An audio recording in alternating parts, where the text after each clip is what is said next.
أعوذ بالله من الشيطان الرجيم.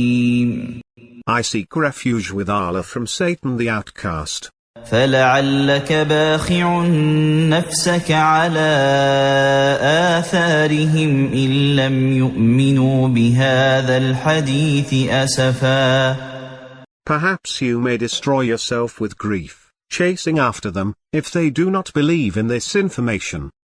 إنا جعلنا ما على الأرض زينة لها لنبلوهم أيهم أحسن عملا. We made what is upon the earth an ornament for it, to test them as to which of them is best in conduct. وَإِنَّا لَجَاعِلُونَ مَا عَلَيْهَا صَعِيدًا جُرُزًا. And we will turn what is on it into barren waste.